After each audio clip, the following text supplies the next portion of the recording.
ও আমার একটা মৃত্যু, সেটাই আল্লাহ নিয়ে গেছে। পরশুদিন বলছে, বাবা আমার একটা বরখা কিনে দাও। আমার স্যান্ডেলটা দেখে 3 বছর পুরাতন ছেঁড়া, কিন্তু আমি আমার স্যান্ডেলটা পাল্টাই না, সেলাই করে নেই, কিন্তু আমার বাচ্চাদেরকে আমি কষ্ট পেতে দেই না। শুধু একবার বলছে, বাবার কাছে খাবো। আমার মেয়ের মোবাইলে আমার নাম হলো 500 ছবি আছে। আমি এখনো সাহস পাইনি আমার মেয়ের একটা ছবি বের করে দেব। আমার শেষ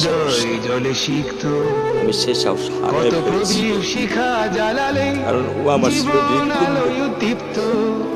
ওর জীবনে এমন কোনো চাওয়া নাই যেটা আমি পূরণ করিনি। পরশুদিন বলছে, বাবা আমার একটা বরখা কিনে দাও। আমার চাষতে ভাই বললো, ভাই ইসলামপুর থেকে 300-400 টাকা পাওয়া যায়।